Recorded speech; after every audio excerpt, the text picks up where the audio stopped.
नमस्कार साथियों, स्वागत है आप सभी का आपके अपने परिवार अभ्यास मंत्र 36 में। दोस्तों, पिछले क्लास में हमने विकास की अवस्थाओं का पार्ट 1 सॉल्व किया था, जहां प्रश्नों का लेवल आसान से मध्यम यानी कि इजी टू मॉडरेट था। और जैसा कि मैंने आपसे वादा किया था, आज मैं लेकर आ गया हूं इस टॉपिक का सबसे धमाकेदार पार्ट 2। आज के सेशन में प्रश्नों का लेवल मॉडरेट टू हार्ड रहने वाला है। ठीक है, आज आप तुक्के से इसका जवाब आप नहीं लगा पाएंगे। और आज के इस सेशन में हम पियाजे, ठीक है, वाइगोत्स्की,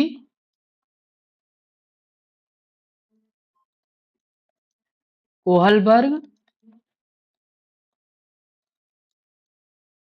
और भी बहुत सारे मनोवैज्ञानिकों के सिद्धांत पे आधारित घुमावदार प्रश्नों को देखेंगे, जो कि अक्सर परीक्षाओं में पूछे जाते हैं और हम वहां पे गलत आंसर को सेलेक्ट करके आ जाते हैं।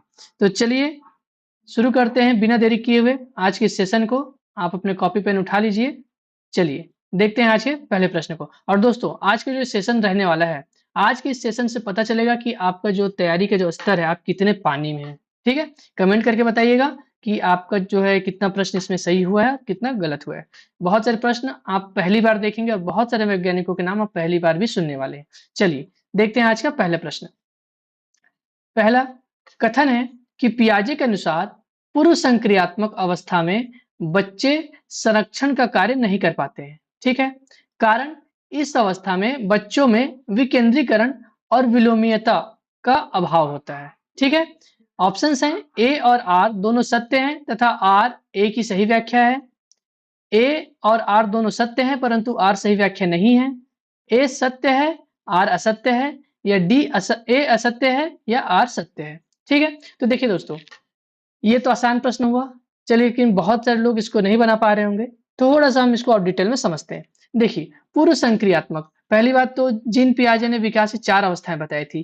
पहला था संवेदीगामक, संवेदीगामक जिसका उम्र उन्होंने बताया था जन्म से लेके 2 वर्ष तक का जो अवस्था रहती है संवेदीगामक। यहाँ बच्चा जो है अपने सेंसरी जो ऑर्गन्स है ना, संवेदनशील जो अंग है उनके माध्यम से सीखता है, जो कि 5 होते हैं: आंख, नाक, कान, त्वचा और जीभ। ठीक है, इसके बाद वो बताते हैं पूर्व संक्रियात्मक, जिसमें कि इसमें उम्र वो बताते हैं 2 वर्ष से लेके 7 वर्ष तक का।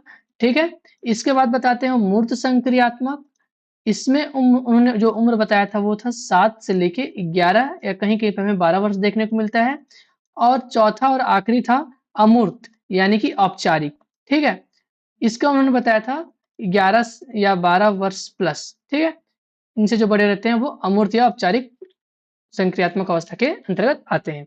तो देखिए, ये कहते हैं कि पियाजे के अनुसार पूर्व संक्रियात्मक, यानी कि पूर्व संक्रियात्मक कहाँ है, तो 2 से 7 वर्ष। ठीक है, बच्चे में संरक्षण का कार्य नहीं कर पाते। अब ये संरक्षण क्या है, तो इन्होंने अपने एक सिद्धांत, अपने जो सिद्धांत दिया था इन्होंने, है ना, उसमें इन्होंने बताया था कि जो बच्चे पूर्व संक्रियात्मक अवस्था में हैं, उनके सामने मान लीजिए एक ये गिलास है। ठीक है, इस गिलास में मान लीजिए 200 ml पानी आता है। ठीक है, अब किसी दिन ये जो गिलास है, ये गिलास उपलब्ध नहीं रहा, तो बच्चे को आपने एक ऐसा गिलास दिया जिसमें आते हैं क्वांटिटी अंतर में नहीं होगा, क्वांटिटी सेम रहेगा 200 ml, इसमें भी 200 ml ही आएगा। लेकिन बच्चा इसको देखेगा तो बोलेगा मैं इसमें पानी या जो भी दूध है मैं नहीं पीऊंगा, क्योंकि आप मुझे कम दे रहे हो।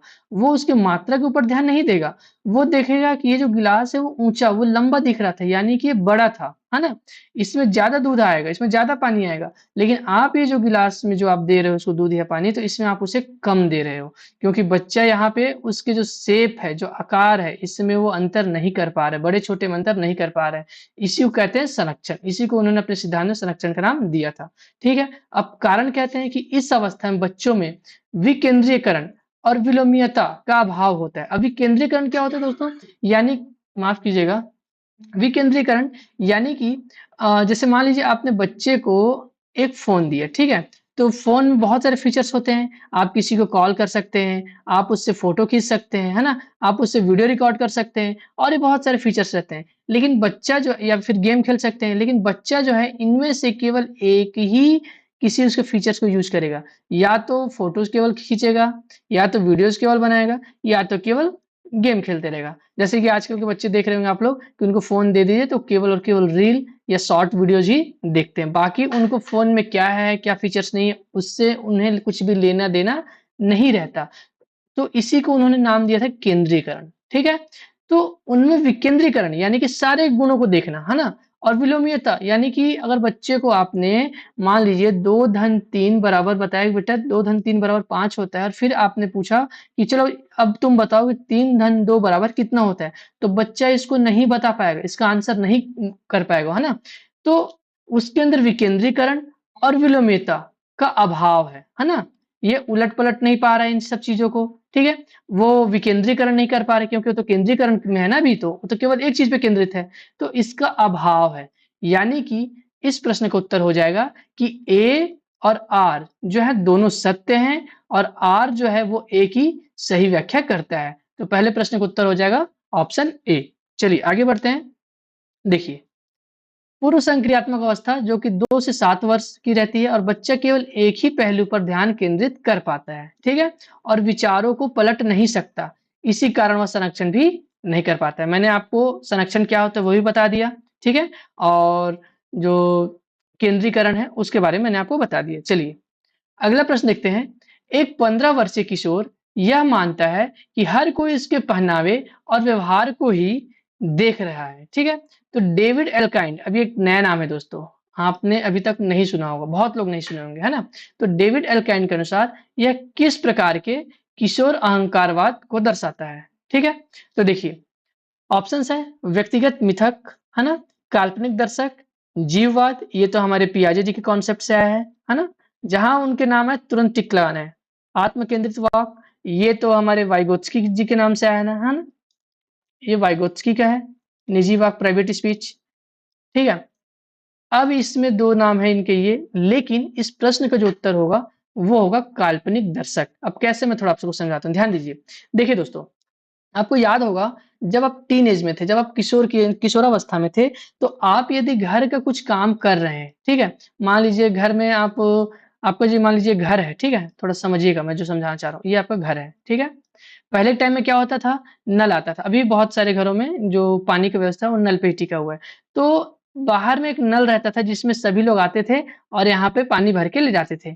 बीच में मान लीजिए एक सड़क है और यहाँ पे और भी बहुत सारे घर हैं, ठीक है?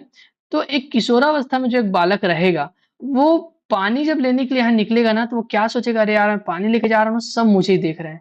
सब बोलेंगे, अरे यार ये कैसा कपड़ा पहन के आ गया है, ये कैसा दिख रहा है, तो नहा के भी नहीं आया है।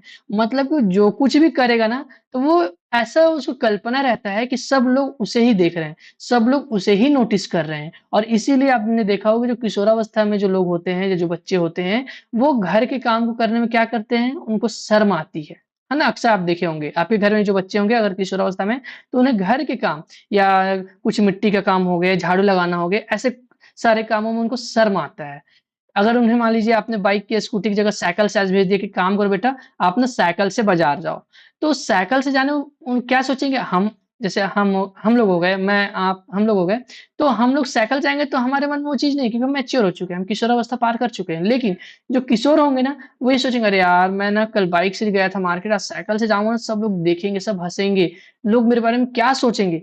ऐसा सब भावनाएँ उनके अंदर आएँगी। तो इनके सिद्धांत में उस उन्हीं को काल्पनिक दर्शक उन्होंने नाम दिए। किसने? तो डेविड एल्काइंड ने। ठीक है? मैं यहाँ से मिटा देता हूँ ताकि आप इनके नाम अच्छे से देख पाएँ। डेविड एल्काइंड, ठीक है? चलिए आगे बढ़ते हैं। देखिए, काल्पनिक दर्शक यानी कि इमेजिनरी ऑडियंस वह अवस्था है जहाँ किशोर को लगता है कि वह हमेशा एक मंच पर है ना? और दूसरे लोग लगातार उसका मूल्यांकन कर रहे हैं कि क्या कर रहा है, कैसे कर रहा है ना? किशोरों को ऐसा प्रतीत होता है। हम सभी इस अवस्था से गुज़रे हैं, तो आप सभी से महसूस कर पा रहे होंगे उन दिनों को। चलिए, अगला प्रश्न दोस्तों कोहलबर्ग का, ये तो काफ़ी जाना-माना नाम है। चलिए, पहले आप सॉल्व करने की कोशिश करिए, फिर इसके बाद हम इसका पोस्टमार्टम करते हैं। कोहलबर्ग के नैतिक विकास सिद्धांत के अनुसार यदि एक बच्चा कहता है मैं यह काम इसलिए करूंगा ताकि मेरे माता पिता मुझे अच्छा बच्चा कहें, तो वह किस अवस्था में है? क्या वह पूर्व परंपरागत स्तर में है ना, जिसमें वो दंड एवं आज्ञापालन उन्मुखता है उसके अंदर, या फिर परंपरागत स्तर में है जहां पे अच्छा लड़का या अच्छी लड़की उन्मुखता है, या फिर परंपरागत स्तर जहां कानून एवं व्यवस्था उन्मुखता है उसके अंदर, या फिर ऑप्शन डी उत्तर परंपरागत स्तर यानी कि सामाजिक अनुबंध उन्मुखता। तो देखिए इसका हम थोड़ा-सा उम्र की बात कर लेते हैं। तो पहला जो है पूर्व परंपरागत स्तर, ये 4 वर्ष से 10 वर्ष तक देखने को मिलती है ना? कोहलबर्ग ने बताया है। और परंपरागत स्तर में 10 वर्ष से लेके 13 वर्ष, ठीक है? परंपरागत स्तर, कानून एवं व्यवस्था उन्मुक्तता, ये भी 10 से 13 वर्ष, ठीक है? मैं इसके ज़्यादा डीप में नहीं जा रहा हूँ वरना अच्छा लड़का या अच्छी लड़की उन्मुक्तता को हम देखेंगे तो ये 10 या 11 से लेके 12 तक रहता है, ठीक है? और अगर हम कानून एवं व्यवस्था उन्मुक्तता, ये देखिए परंपरागत ये सेम है ना? उसके अंदर 2-2 स्टेज जो बताए हैं वो दूसरा स्टेज है, ठीक है? तो इसमें हम देखेंगे तो ये लगभग 12 वर्ष से 13 वर्ष के बीच में रहता है, ठीक है? कानून एवं व्यवस्था वाला। अगला है उत्तर परंपरागत, तो इसमें ये कहते हैं 13 वर्ष से अधिक, 13 वर्ष से प्लस, ठीक है? ये तो उम्र की बात हो गई। अब देखिए, अब इस प्रश्न का उत्तर क्या होने वाला है? तो देखिए, इसमें बच्चे की नैतिकता किस पे डिपेंड है कि मेरे माता-पिता यानी कि उसके जो पेरेंट्स हैं, उसे अच्छा बच्चा कहें। आपको दिख रहा होगा ऑप्शन में अच्छा बच्चा कहें। यानी कि इस अवस्था में जो बच्चे होते हैं वो दूसरों के प्रति जैसे माता-पिता हो गए, शिक्षक हो गए या दोस्त हो गए, उनकी नज़रों में या समाज उनमें उनकी नज़रों में अच्छा बनने की और उनसे प्रशंसा पाने की कोशिश करता है ना? जैसे कि आपने देखा होगा कि इस अवस्था में जो बच्चे रहते हैं, जब उनके घर में कोई मेहमान आता है, तो मेहमान के लिए क्या है, पानी लेके आते हैं ट्रे में, है ना? बिस्किट लेके आते हैं। वो इसलिए नहीं आते कि उनकी नैतिकता है कि बाहर से कोई आया है तो उन्हें पानी पिलाना चाहिए, बल्कि इसलिए करते हैं ताकि जो मेहमान आए हैं, वो कहें कि अरे यार! कितना अच्छा बच्चा है, कितना अच्छा संस्कार है, मतलब कि उसकी तारीफ़ हो, वो इसलिए करता है, नैतिकता दिखाता है। ठीक है? तो इस प्रश्न का उत्तर अभी तक तो आप लोग समझ गए होंगे कि इस प्रश्न का उत्तर ऑप्शन बी है। चलिए आगे बढ़ते हैं। देखिए, अच्छा लड़का, अच्छी लड़की जो अभिन्यास है, यानी कि गुड बॉय, गुड गर्ल का जो ओरिएंटेशन है, वो है परंपरागत स्तर की विशेषता है, जहाँ बच्चा दूसरों की स्वीकृति पाने के लिए ही नैतिक निर्णय लेता है। चलिए, अगला प्रश्न देखते हैं दोस्तों। कथनों पर विचार करिए कि लेव वाइगोत्स्की के अनुसार, थोड़ा टाइपिंग मिस्टेक है यहाँ, वाइगोत्स्की के अनुसार भाषा और चिंतन शुरुआत में अलग-अलग होते हैं और बाद में मिल जाते हैं। ठीक है? अगला देखते हैं। जीन पियाजे के अनुसार भाषा संज्ञानात्मक विकास को निर्देशित करती है। अगला है वाइगोत्स्की का मानना था कि निजी वाक्य यानी कि जो बच्चे को प्राइवेट स्पीच है, उसके संज्ञानात्मक विकास में सहायक होता है। अब उत्तर के साइड आते हैं। पहला ऑप्शन है केवल 1 और 2, ऑप्शन बी केवल 1 और 3, ऑप्शन सी केवल 2 और 3, ऑप्शन डी 1, 2, 3। ठीक है? तो देखिए, इसमें से हम पहले नेगेटिव चीज़ को हटा देते हैं। पहला ही नेगेटिव हमको ऑप्शन 2 में दिखता है कि जीन पियाजे के अनुसार भाषा जो है वो संज्ञानात्मक विकास को निर्देशित करती है। जबकि जो अब यहाँ पे तो भाषा को महत्व मिल गया ना इस लाइन के अनुसार, जबकि जीन पियाजे जो हैं वो भाषा को महत्व नहीं देते।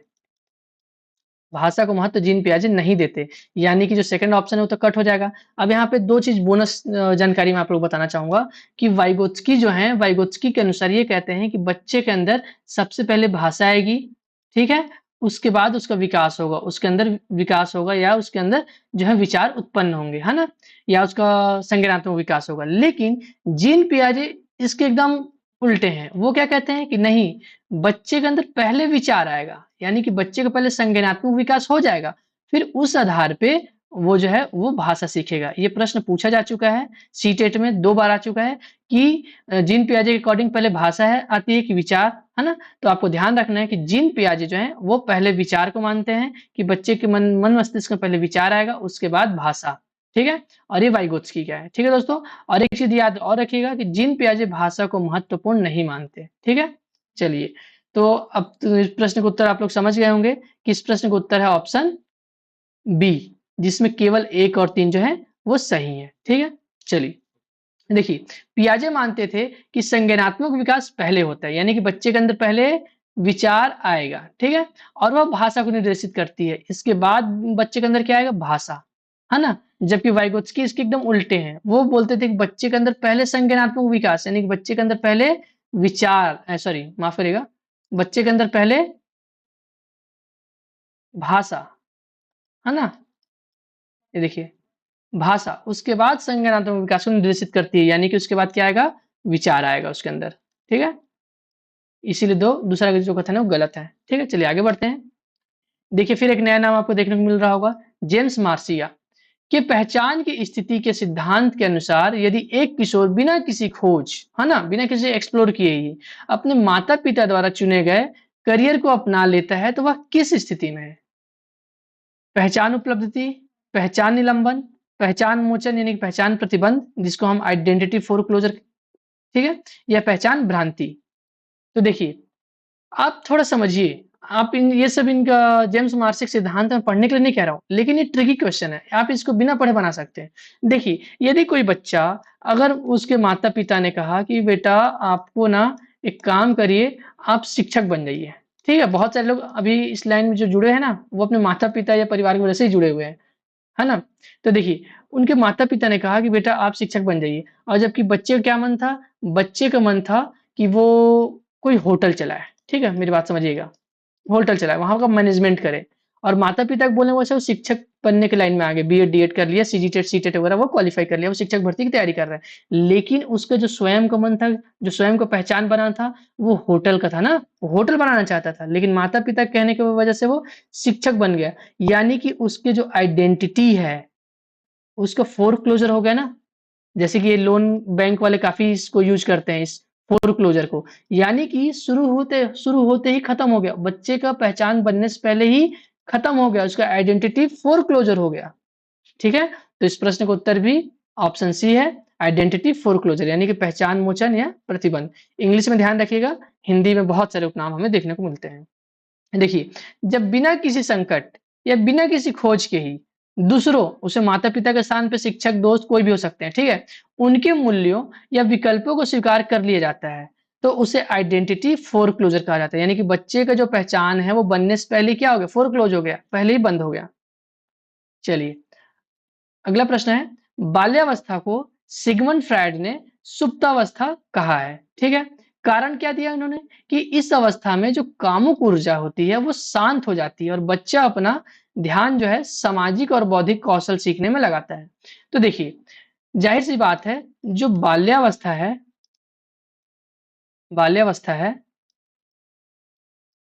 बाल्यावस्था में ये हलंत है, ये पूरा सा लिख दिया था इसलिए मैंने हलंत लगा दिया। बाल्यावस्था जो है, बाल्यावस्था में जो कामुक प्रवृत्ति होती है वो न्यून होती है। ठीक है? ये हमें शैशवावस्था में देखने को मिलता है, किसके अनुसार? सिगमंड फ्रायड के अनुसार, है ना? कामुक भावना। लेकिन बाल्यावस्था में वो न्यून हो जाता है, न्यूट्रल हो जाता है, एकदम एकदम कम हो जाता है, मतलब ना के बराबर। और जैसे फिर किशोरावस्था में वो प्रवेश करता है तो वो बढ़ जाता है, क्योंकि हार्मोनल जो उसके डेवलपमेंट है वो हो जाते हैं, तो उसमें वो परिपक्व हो जाता है किशोरावस्था के अंत तक होते-होते या उसके मध्यावस्था तक। लेकिन बाल्यावस्था में जो उसका कामुक जो ऊर्जा है वो कम रहता है, ना के बराबर रहता है। तो ये सुप्तावस्था इसी को कहते हैं, कामुक ऊर्जा को ही कहते हैं ये। तो इसलिए इस प्रश्न का उत्तर हो जाएगा कि ए और आर जो हैं दोनों सत्य हैं तथा आर जो है वो ए की सही व्याख्या करता है। सिगमंड फ्रायड का सिद्धांत आप लोगों को पता होगा, इसको पूरा करिए कमेंट में लिख के, ठीक है? मैं आगे नहीं बताऊँगा। जो मैंने लिखा है ये इनके सिद्धांत का नाम है। चलिए, फ्रायड के अनुसार 6 से 12 वर्ष यानी कि जो बाल्यावस्था है वो सुप्तावस्था होती है। इसमें बच्चे की जो यौन ऊर्जा है वो पढ़ाई और खेल-कूद में परिवर्तित हो जाती है। चलिए दोस्तों, अगला प्रश्न है, एरिक एरिक्सन ने, इन्होंने क्या दिया था? तो मनोसामाजिक विकास सिद्धांत। देखिए, नाम से उनके सिद्धांत को भी याद करते जाइएगा, ठीक है? यहाँ से प्रश्न बहुत बनते हैं।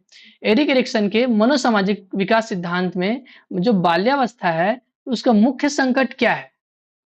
विश्वास बनाम अविश्वास, स्वायत्तता बनाम शर्म, पहल बनाम दोष या परिश्रम बनाम हीनता। तो देखिए, जब 6 से 12 वर्ष लिख दिए यानी कि किसकी आयु है? मैं बार-बार बोलता हूँ, इसको आप लोग याद रखिएगा, ये विद्यालय की आयु है, ठीक है? अब विद्यालय में जो सा क्लास है, जो सा कक्षा है, उसमें 1 बच्चे तो होंगे ही नहीं, मान लीजिए 30 बच्चे हैं, ठीक है?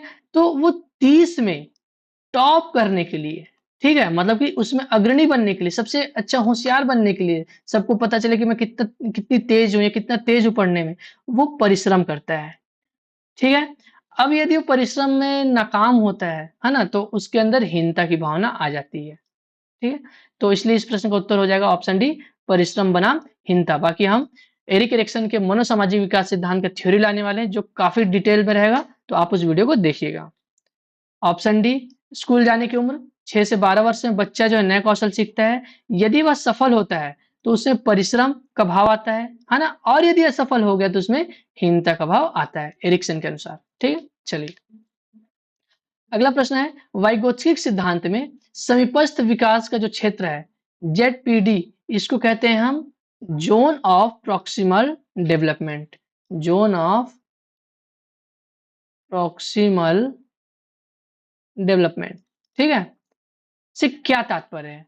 वह क्षेत्र जहां बच्चा बिना किसी मदद के स्वतंत्र रूप से कार्य कर सकता है, या फिर बच्चे की स्वतंत्र रूप से समस्या हल करने की क्षमता और वयस्क के मार्गदर्शन में समस्या हल करने की क्षमता के बीच का अंतर, या बच्चे को दी जाने वाली सहायता की मात्रा जिसे वह अस्वीकार कर देता है, या बच्चे की अधिकतम शारीरिक विकास की सीमा। तो देखिए, इस प्रश्न को उत्तर देने से पहले आप जेडपीडी को समझिए कि जेडपीडी होता क्या है। फॉर एग्जाम्पल, मान लीजिए आप अभी सीजी टेट की तैयारी कर रहे हैं, ठीक है। सीजी टेट या सी टेट की आप तैयारी कर रहे हैं। आपकी क्षमता है कि आप स्वयं से 80 नंबर ला सकते हैं, ठीक है। मैं यहाँ पे लिखता हूँ ताकि अच्छे से समझाते बने। आप 80 नंबर ला सकते हैं, ये आपकी स्वयं की क्षमता है। ये आपका सर्कल हो गया, ठीक है।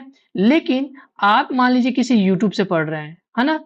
आप किसी शिक्षक से पढ़ रहे हैं, आप किसी अपने घर में किसी बड़े से पढ़ रहे हैं, तो ये आपका जेडपीडी हो जाएगा, जिसमें कि आप किसी की सहायता से आप अब ला सकते हैं अपना 100 नंबर, है ना? इसको यहाँ पे समझिए, ज़्यादा अच्छे से समझ में आएगा। ठीक है? अब आपने किसी अपने बड़े से पढ़ा, किसी शिक्षक से पढ़ा या यूट्यूब से पढ़ा या किताब से पढ़ा, किसी से भी, है ना? तो आपने अब उनकी सहायता से आपका वास्तविक की स्थिति कितनी थी? 80 नंबर लाने की, ठीक है? आप 80 नंबर स्वयं से ला सकते थे, ये आपकी स्वयं की क्षमता थी।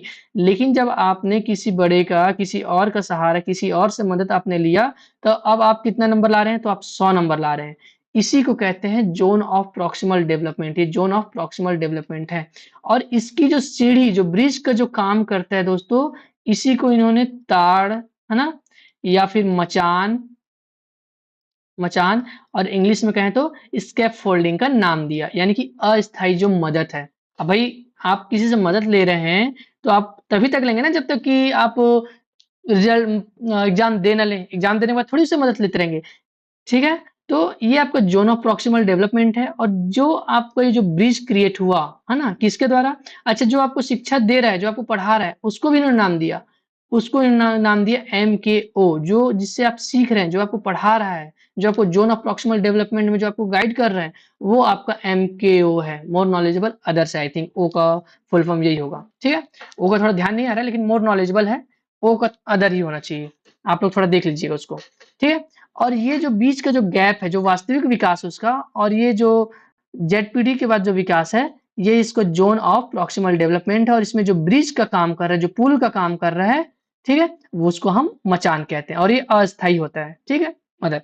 जैसे कि एक बच्चा अगर यदि साइकिल चला रहा है, तो उसके माता-पिता जो हैं, तभी तक उसके पीछे से धक्का लगाएँगे जब तक कि बच्चा स्वयं से साइकिल को चलाने में सफल नहीं हो जाता। थोड़ा-सा बच्चा जब चलाने सीख जाता है, तो माता-पिता उसके पीछे जो साइकिल पकड़े रहते हैं, उसको छोड़ देते हैं, है ना? तो वो अस्थायी मदद है ना, कि उसको साइकिल पकड़ चलाते ही रहते हैं। नहीं पकड़ते हैं ना, छोड़ देते हैं ना, तो अस्थायी मदद हुआ। तो वही होगा इसका आंसर भी, कि बच्चे की स्वतंत्र रूप से समस्या हल करने की क्षमता, देखिए स्वतंत्र रूप से आप 80 नंबर ला सकते थे, और वयस्क के मार्गदर्शन में समस्या हल करने की क्षमता के बीच का जो अंतर है, जो ये 20 नंबर है, जो ये बीच में आ रहा है 20 नंबर का अंतर, है ना? इसी को हम जेडपीडी कहते हैं, ठीक है? आई होप पूरा समझ गए होंगे वाइगोत्स्की। अच्छा, वाइगोत्स्की ने कुछ टूल्स भी बताया। मैं डायरेक्ट 3 टूल्स का नाम लूँगा, जो कि पिछले साल प्रश्न सीटेट में आया था। देखिए, एलसीएम, इसको ऐसे याद रखिएगा। L for language, C for calculator, M for map, ठीक है? ये उपकरण है उनके, और ये बहुत सारे उपकरण हैं, लेकिन इन तीनों के बारे में पूछा गया था। देखिए, ZPD zone of proximal development, वास्तविक विकास स्तर और संभावित विकास स्तर के बीच की दूरी, जिसे पाड़, यानी कि सॉरी, मैं ताड़ बोला था ना, पहाड़ होता है। स्कैफोल्डिंग या मचानी बोलते हैं उसको। स्कैफोल्डिंग के माध्यम से प्राप्त किया जा सकता है, ठीक है? चलिए, अगला प्रश्न है, एक 4 साल का बच्चा सोचता है कि दौड़ते समय बादल भी उसके साथ दौड़ रहे हैं। तो पियाजे के अनुसार यह किस प्रकार के चिंतन का उदाहरण है? तो देखिए, कृत्रिमवाद, ऐसा तो कुछ शब्द आया नहीं है ना? जीन पियाजे के सिद्धांत में, तो ये तो होगा नहीं। जीववाद, वस्तु स्थायित्व और संरक्षण। संरक्षण मैंने आपको पहले के प्रश्न में समझा दिया, तो संरक्षण आप समझ गए होंगे, तो ये ऑप्शन भी होगा नहीं। अब बचा जीववाद और वस्तु स्थायित्व। देखिए, वस्तु स्थायित्व वो गुण है, वो लक्षण है, जिससे बच्चा यदि खेल रहा है, मान लीजिए बच्चा है, ठीक है? बच्चे को थोड़ा-सा ड्राइंग मुझे नहीं आता बनाने, समझ लीजिएगा, मान लीजिए ये बच्चा है, इसको पाफी गुड़िया बोलते हैं। ऑफलाइन में क्लास लेता हूँ ना, तो कुछ बच्चे इसको पाफी गुड़िया के नाम से बोलते हैं। तो ये जो बच्चा है, इसके सामने यदि कोई बॉल रखा हुआ है और आप उसके बॉल को छुपा देते हैं, है ना, उस कमरे में, ये नहीं कि आप उसको बहुत दूर छुपा दें, कमरे में कहीं छुपा देते हैं, तो बच्चा जो है इसको ढूंढ लेगा, है ना, इसको ढूंढ लेगा, तो वही उसका वस्तु स्थायित्व हो जाएगा। लेकिन ये तो बात हो रही है कि दौड़ते समय बादल भी उसके साथ दौड़ रहे हैं, यानी कि बादल को क्या सोच रहा है कि वो जिंदा है ना? यानी कि बच्चा जीववाद में जो सजीव और जो निर्जीव है उनके बीच में अंतर नहीं कर पाता है, जिसको जीन पियाजे ने जीववाद के नाम से कहा है। ठीक है, तो इस प्रश्न का उत्तर हो जाएगा ऑप्शन बी, जीववाद। देखिए, निर्जीव वस्तुओं को सजीव समझना ही जीववाद कहलाता है। और ये किस उम्र की में आती है, तो ये पूर्व संक्रियात्मक अवस्था का लक्षण है, जो कि 2 से 7 वर्ष। आपने देखा होगा कि बच्चे जो है तारों को देख के भी तारों से बात करते हैं, चंदा मामा से बात करते हैं।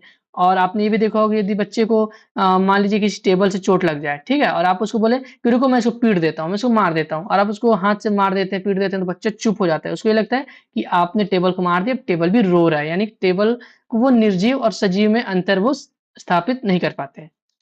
चलिए, अगला प्रश्न है, एक बच्चा नियम को तोड़ने से इसलिए डरता है। ध्यान से समझिएगा, ये सारे क्वेश्चन दोस्तों आपने केवल एक बार पढ़ेंगे ना, तो ऑप्शन से इसका आंसर आप लगा लेंगे। ठीक है, नियम को तोड़ने से इसलिए डरता है क्योंकि उसे लगता है कि नियम भगवान या किसी सुपर पावर यानी किसी बड़े ने या किसी सर्वशक्तिमान ने बनाए हैं और उन्हें बदला नहीं जा सकता। तो पियाजे के नैतिक विकास सिद्धांत के अनुसार ये कौन सी अवस्था है? देखिए, कोहलबर्ग के अनुसार तो आप सभी ने पढ़ा होगा, ठीक है, लेकिन ये एक नया क्वेश्चन मैंने लाया आप लोग के लिए, जीन पियाजे। और जीन पियाजे का जो नैतिक विकास का सिद्धांत है, उसको अगर आप लोग चाहेंगे तो मैं थ्योरी में करा दूंगा। कमेंट करके बताइए अगर आपको पियाजे के नैतिक विकास का सिद्धांत का थ्योरी चाहिए तो। ठीक है, तो देखिए, पूर्व परंपरागत नैतिकता, उत्तर परंपरागत नैतिकता, स्वायत्त नैतिकता, इसका आंसर हो जाएगा विषम नैतिकता। ठीक है, आप ये पढ़े नहीं हैं इनके सिद्धांत को, तो अगर मैं इसके बारे में बताऊंगा तो आप थोड़ा कंफ्यूज हो जाएंगे, इसलिए मैं डायरेक्ट इसका आंसर बता रहा हूँ। इसका थ्योरी मैं बहुत जल्द लाऊंगा यदि आप मुझे कमेंट में बताएंगे तो। ठीक है, पियाजे के नैतिक विकास के सिद्धांत को। ठीक है, इस प्रश्न का उत्तर हो जाएगा विषम नैतिकता। देखिए, हेटेरोनोमस मोरालिटी जो होता है बच्चे के अंदर, वो 4 से 7 वर्ष के बीच में होता है, और बच्चे मानते हैं कि नियम जो है पूरे हैं, है ना, पूर्ण रूप से हैं, वो अपरिवर्तनीय है, उसे बदला नहीं जा सकता और किसी बड़े अधिकारी द्वारा बनाया गया है। ठीक है, चलिए आगे बढ़ते हैं। विकास के शीर्षाभिमुख सिद्धांत यानी कि जो सिफेलोपोडल प्रिंसिपल है, उसके अनुसार विकास की दिशा क्या होती है? केंद्र से परिधि की ओर, पैर से सिर की ओर, सिर से पैर की ओर, या सामान्य से विशिष्ट की ओर? तो देखिए, मैं यहाँ पे आपको एक चीज समझा देता हूँ। ये है एक बालक, ठीक है, यहाँ पे एक बालक और चित्र बनाते हैं हम, ताकि आप दोनों दिशा को, एक होता है सिफेलोकोडल प्रिंसिपल, ठीक है, और दूसरा होता है प्रॉक्सिमोडिस्टल। ठीक है, प्रॉक्सिमोडिस्टल, प्रॉक्सिमोडिस्टल। इसको आप हिंदी में ना जाइएगा, केवल इंग्लिश में समझिए, और आपको केवल सिफेलोपोडल को याद रखना है। दूसरा आप इसको भूल जाइए, मैं सीधा बोलता हूँ भूल जाइए, और तब भी आपका जो प्रश्न का उत्तर है वो गलत नहीं होगा। कैसे समझाता हूँ, देखिए, सिफेलोपोडल जो होता है, इसमें बच्चे का सबसे पहले ना सिर का निर्माण होता है, और इस सिर का निर्माण होता है और पैर की तरफ ही बढ़ता है, यानी कि सिर से पैर की ओर की बात करता है। ठीक है, ये देखिए, इसका जो निर्माण हो रहा है वो सिर से पैर की ओर हो रहा है, बैकबोन का हो रहा है, सिर का हो रहा है, नीचे इसका जो शरीर है, जो धड़ है, उसका निर्माण हो रहा है, यानी कि इसका जो विकास किधर से हो रहा है, सिर से पैर की ओर। ठीक है, और ये जो प्रॉक्सिमोडिस्टल है, इसमें जो बैकबोन है इसका इसका ये जो बैकबोन है, यहाँ पे समझिए, इसका बैकबोन है, ठीक है, वहां पे एकदम मिक्स हो जा रहा था, ये बच्चे का बैकबोन है। तो यहाँ पे उसका जो हड्डियों का जो विकास होगा, मांसपेशियों का विकास होगा, ऐसे विकास होगा, चौड़ाई में विकास हो रहा है। ठीक है, ध्यान से समझिएगा, तो ये जो चौड़ाई में जो विकास होता है ना, इसी को हम बोलते हैं प्रॉक्सिमोडिस्टल। ठीक है, और हिंदी में बहुत सारे उपनाम है दोस्तों इसको, है ना, इसलिए आप हिंदी में मत जाइएगा, इंग्लिश में ध्यान रखिएगा। और एक बार आप सी से, ये देखिए सी, तो सी से सिर, आप ऐसे रिलेट कर लीजिए और इसको आप भूल जाइए, तो भी आपका प्रश्न जो है गलत नहीं होगा। ठीक है, सिफेलोकोडल, सिफ से सिर, सिर से सिफेलोकोडल। ठीक, सिफेलोकोडल आया तो सिर से पैर की ओर जो है उसका जो है विकास होगा। ठीक है, और प्रॉक्सिमोडिस्टल हुआ तो केंद्र से परिधि की ओर, ये उसका केंद्र है और इसकी परिधि है, परिधि की ओर उसका विकास हो रहा है, ये प्रॉक्सिमोडिस्टल है। ठीक है, चलिए, तो इस प्रश्न का उत्तर हो जाएगा सिर से पैर की ओर, ऑप्शन सी।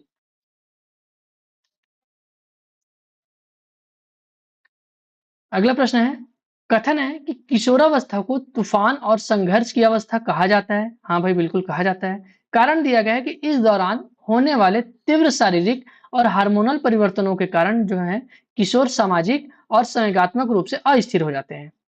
तो देखिए, इसको कहा किसने है? ये तो डायरेक्ट एक परिभाषा है, किसी का कथन है। तो ये कथन है स्टेनले हॉल का। स्टेनली हॉल का, कहीं कहीं स्टेनले है, कहीं कहीं पे स्टेनली भी नाम देखने को मिला था, स्टेनले हॉल।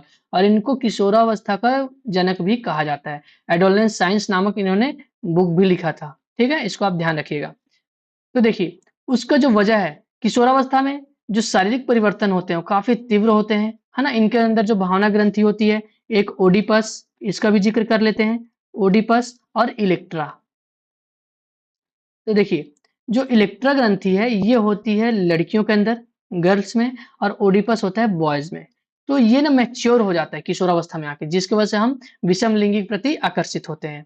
तो हार्मोनल परिवर्तनों के कारण जो है किशोर, उनके अंदर शारीरिक बदलाव भी बहुत अधिक हो जाते हैं ना, किशोर किशोरियों में, जिसकी वजह से वो संवेगात्मक रूप से अस्थिर हो जाते हैं। तो भाई ये कथन तो सत्य है, और कथन का जो कारण दिया गया है वो भी एकदम सत्य है, व्याख्या भी सही है इसका। तो इस प्रश्न का उत्तर हो जाएगा कि ए और आर दोनों सत्य हैं, तथा आर जो है वो ए की सही व्याख्या कर रहा है। ठीक है, चलिए आगे बढ़ते हैं। निम्नलिखित में से कौन सा कथन विकास के संदर्भ में असत्य है? ठीक है, असत्य की बात कर रहे हैं, सत्य मत लगाइएगा। देखिए, विकास बहुआयामी होता है, विकास में ऐतिहासिक सांस्कृतिक प्रभाव शामिल होते हैं, विकास केवल आनुवंशिकता द्वारा निर्धारित होता है, या विकास जीवन पर्यंत चलने वाली प्रक्रिया है।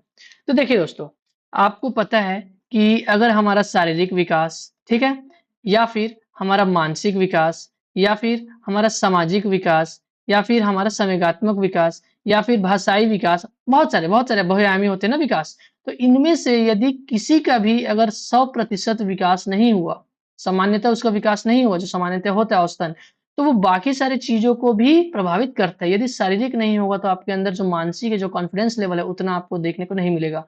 किसी के अंदर मानसिक है तो फिर वो शारीरिक में देखने को मिलेगा, वो सामाजिक नहीं हो पाएगा। ठीक है, किसी के अंदर संवेगात्मक विकास, अच्छे संवेगों को जाहिर करने का अगर उसे तरीका नहीं आता है तो भी वो समाज में स्थापित नहीं हो पाएगा। अगर उसे भाषा का ही ज्ञान नहीं है तो भी वो समाज में, यानी कि आप देख पाएंगे कि अगर इनमें से किसी भी एक भी डायमेंशन, किसी भी एक आयाम में अगर वो 100% उसका विकास नहीं होता है, तो बाकी आयामों को भी वो 100% विकास नहीं करने देता, यानी कि प्रभावित करता है। तो भाई विकास बहुआयामी होता है, बिल्कुल ये तो सत्य है। विकास में ऐतिहासिक और सांस्कृतिक प्रभाव शामिल होते हैं। तो देखिए, हम किसके वंशज हैं? तो हम कहते हैं कि भाई हम तो महाराणा प्रताप के वंशज हैं। ठीक है, कैसे थे वो? वीर थे, पराक्रमी थे। हम सभी वीर हैं, पराक्रमी हैं। सांस्कृतिक प्रभाव, हमारा भारतीय संस्कृति कहती है वसुधैव कुटुंबकम, यानी कि जो पूरा विश्व है वही हमारा परिवार है। तो हमारे यहाँ अतिथि आते हैं तो हम उन्हें भगवान मानते हैं ना, हम उनका आदर सत्कार करते हैं। तो हमारे जो विकास है वो हमसे संस्कृति से भी हम प्रभावित हुए, और हमारी जो ऐतिहासिकता है, इतिहास है, जो राम है, सीता है, जो कृष्ण है, हम अपनी ऐतिहासिकता से भी प्रभावित है, यानी कि ये भी जो है सत्य हो जाएगा। ठीक है, और हमसे पूछा गया है असत्य, तो ये भी सत्य हो गया, ये भी सत्य हो गया। विकास जीवन पर्यंत चलने वाली प्रक्रिया है, बिल्कुल सत्य बात है। विकास तो कभी रुकता नहीं है, लेकिन उसकी जो गति है वो कम ज्यादा होती रहती है, फ्लक्चुएट होती रहती है। तो ये भी सत्य हो जाएगा। तो ये भी ट्रू है, ये भी ट्रू है, और ये भी ट्रू है। तो हमसे पूछा गया फॉल्स, असत्य। तो विकास केवल, देखिए नकारात्मक वर्ड है, मैंने कल के वीडियो में बताया था कि केवल वर्ड आ जाए तो समझिए नकारात्मक है। तो विकास केवल आपकी आनुवंशिकता द्वारा निर्धारित नहीं होता, बल्कि आप किस समाज में हैं, आप किस वातावरण में, आपका परिवेश क्या है, आपका विकास उस पर भी निर्भर करता है। तो इस प्रश्न का उत्तर हो जाएगा ऑप्शन सी, कि विकास केवल आनुवंशिकता द्वारा निर्धारित होता है, असत्य में आ जाएगा। चलिए आगे बढ़ते हैं। पियाजे के संज्ञानात्मक विकास की किस अवस्था में बच्चे जो है परिकल्पनात्मक, निगमनात्मक तर्क, यानी कि ऐसा सोच जो उनके सामने प्रत्यक्ष रूप में शामिल नहीं है। क्यों? क्योंकि बच्चा तो यहाँ पे कल्पना कर रहा है ना, कल्पना कर रहा है। कल्पना अप्रत्यक्ष होती है। ठीक है, तो रुकिए मैं इसको लिख देता हूँ, अप्रत्यक्ष। अप्रत्यक्ष क्या हुआ? कल्पना। और अप्रत्यक्ष को ही हम और किस नाम से जानते हैं? तो अमूर्त नाम से जानते हैं। ठीक है, अमूर्त चिंतन। तो यहाँ पे बच्चा अमूर्त चिंतन कर रहा है और निगमनात्मक तर्क करना है, यानी कि बच्चा पहले नियम को समझ रहा है कि नियम क्या है, और नियम के बाद वो अपने उदाहरण को उसमें बैठा रहा है, मतलब उस हिसाब से वो उदाहरण को दे रहा है। ठीक है, तो वो किस में आएगा? क्या संवेदीगामक अवस्था में रहेगा, क्या पूर्व संक्रियात्मक में, मूर्त संक्रियात्मक या औपचारिक संक्रियात्मक? तो देखिए संवेदीगामक में तो वो केवल अपने जो संवेदनशील अंग है, जो सेंसरी ऑर्गन्स हैं, है ना, जो 5 हैं, कौन-कौन से हैं दोस्तों? आप कमेंट करके बताइएगा। पूर्व संक्रियात्मक ये तो 0 से 2 वर्ष है, वही बताया था हूँ। तो फिर से पूर्व संक्रियात्मक आपका 2 से 7 वर्ष, मूर्त संक्रियात्मक 7 से आपको कहीं-कहीं 11, कहीं-कहीं 12 वर्ष देखने को मिलता है, और ये जो है 11 या 12 वर्ष प्लस, है ना? औपचारिक संक्रियात्मक। तो बच्चा कल्पना कर रहा है, उसके ऊपर नियम समझ रहा है, उसके ऊपर उदाहरण दे रहा है, तो वो सहसा अवस्था में तो कर नहीं सकता। पूर्व संक्रियात्मक अवस्था में भी कर नहीं पाएगा वो, क्योंकि इसमें तो आप देखेंगे जीववाद, है ना, संरक्षण, केंद्रीकरण, ये सारी प्रवृत्ति हैं, तो बच्चा इसमें भी नहीं कर पाएगा।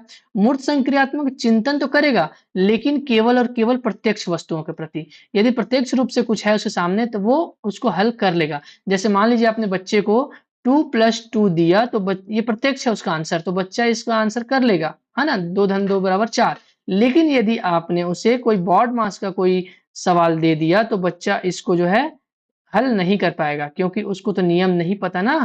उसको आप जब नियम बताएंगे, और नियम कब समझेगा? तो औपचारिक संक्रियात्मक, जब आप उसे नियम बताएंगे तो इसके अनुरूप फिर वो अपना उदाहरण प्रस्तुत कर देगा। ठीक है, तो इस प्रश्न का उत्तर हो जाएगा हमारा औपचारिक संक्रियात्मक अवस्था, जो कि उच्चतम अवस्था है जीन पियाजे के थ्योरी में। अगला प्रश्न दोस्तों, एक बच्ची अपनी माँ से कहती है, मम्मी आज सूरज बहुत उदास लग रहा है। यह कथन पियाजे के अनुसार किस अवधारणा को दर्शाता है? अहम केंद्रिता, भाई ये तो सेल्फ सेंटर्ड रहता है बच्चा, अहम केंद्रिता में कि उसे जो पसंद है सबको वही पसंद रहना चाहिए, बच्चे को जो अच्छा लगता है वही सबको अच्छा लगना चाहिए। केंद्रीकरण, वो किसी भी विषय वस्तु पे केवल उसके एक ही पहलू पे वो ध्यान केंद्रित कर पाता है, वो तो केंद्रीकरण होता है। संरक्षण, मैंने आप सभी को बता ही दिया संरक्षण क्या है, कि वो शेप में, आकार में जो है अंतर नहीं कर पाता, ये उसका संरक्षण हो गया। लेकिन जीववाद, ये भी मैंने पिछले प्रश्न में बताया कि वो सजीव और निर्जीव में भेद नहीं कर पाता।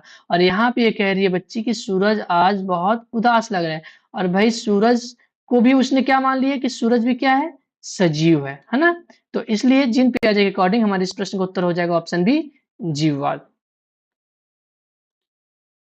अगला दोस्तों, कोहलबर्ग के नैतिक विकास के किस स्तर पर व्यक्ति जो है सार्वभौमिक नैतिक सिद्धांतों के आधार पर सही और गलत का फैसला करता है, भले ही वो समाज के कानूनों के खिलाफ क्यों ना हो? तो देखिए, दंड और आज्ञा पालन में बच्चा यहाँ पे तो डर से कर रहा था, है ना, कहीं उसे दंड ना मिल जाए। ठीक है, जैसे छोटे बच्चों आपने देखा होगा, जो प्री प्राइमरी होता है, यहाँ पे जो बच्चे हैं, टीचर के क्लास में आने से जो गुड मॉर्निंग विशेष करते हैं, वो उनकी नैतिकता अपनी नहीं है, उनकी वो इसलिए गुड मॉर्निंग विश करते हैं कि अगर वो गुड मॉर्निंग नहीं करेंगे, अच्छे हैबिट से वो नहीं अपनाएंगे, तो टीचर से उन्हें दंड मिलेगा, है ना? और यदि गुड मॉर्निंग कहेंगे, अच्छे हैबिट अगर अपनाएंगे, तो उन्हें पुरस्कार मिलेगा, है ना? तो इसके लालच में या इसके डर में वो अच्छी नैतिकता को दर्शाते हैं। तो दंड और आज्ञा पालन तो होगा नहीं, क्योंकि यहाँ पे बोला है सार्वभौमिक नैतिक सिद्धांत, है ना? यानी कि वो इंटरकास्ट मैरिज को थोड़ा एग्जांपल ले लीजिए, कि अगर इंटरकास्ट मैरिज है, तो इसमें बच्चा, उसमें मतलब इसमें जो बालक रहेगा वो बोलेगा कि ये सही है, ये गलत नहीं है ना? इसके अनुरूप। तो कानून और व्यवस्था, भई अगर वो समाज के नियमों को मानेगा, तो क्या इसको सही बोलेगा वो? तो नहीं बोलेगा, ये भी नहीं होगा। सामाजिक अनुबंध, अब सामाजिक अनुबंध है कि अंतरजातीय विवाह नहीं करना है, तो क्या इसको सही बोलेगा? नहीं बोलेगा। सार्वभौमिक नैतिक सिद्धांत, कि भाई वो किसी भी जाति के हों, लेकिन वो तो है एक लड़का और वो है एक लड़की, और दोनों एक दूसरे को समझते हैं, एक दूसरे की भावनाओं को कद्र करते हैं, तो अगर दोनों शादी के बंधन में बंध गए, तो इसमें क्या गलत हो गया भाई? किसका क्या चले गया? तो बच्चा इसको, जो बालक जो है वो इसको सही बोलेगा, है ना? और इसी के अनुरूप वो फैसला लेगा। तो ये हो जाएगा सार्वभौमिक नैतिक सिद्धांत, है ना? समाज, देश, दुनिया, कानून, परिवार, समाज से ऊपर चिंतन उड़ जाता है बच्चे का नैतिकता में। ठीक है, ये देखिए छठी अवस्था और उच्चतम अवस्था है, जिसमें व्यक्ति न्याय, समानता और मानवाधिकार जैसे सार्वभौमिक सिद्धांतों पर कार्य करता है। अगला दोस्तों, कथन है कि एक 6 महीने के बच्चे के सामने से आप खिलौने को छुपा देने पर वह उसे नहीं खोजता, और कारण है कि इस आयु में बच्चे में वस्तु स्थायित्व का विकास नहीं हुआ है। तो देखिए, वस्तु स्थायित्व का जो विकास होता है ना, वो लगभग 18 से 24 माह के आसपास ना इसके अंदर विकसित होता है बच्चे के अंदर। लेकिन बच्चे का यहाँ पे उम्र क्या दिया गया है? तो 6 महीना दिया गया है। यानी कि उसके अंदर वस्तु स्थायित्व है क्या? नहीं है। तो इस हिसाब से इस प्रश्न का उत्तर क्या हो जाएगा कि भाई बच्चा खोज नहीं रहा है, यानी कि ए जो है वो सत्य हो गया। ठीक है, और इसका कारण दिया कि वस्तु स्थायित्व का विकास नहीं हुआ, बिल्कुल सही बात है। तो इसका जो है आर भी सत्य हो जाएगा, दोनों सत्य हो जाएंगे और आर जो है वो एक ही सही व्याख्या कर रहा है। तो इस प्रश्न का उत्तर हो जाएगा ऑप्शन ए।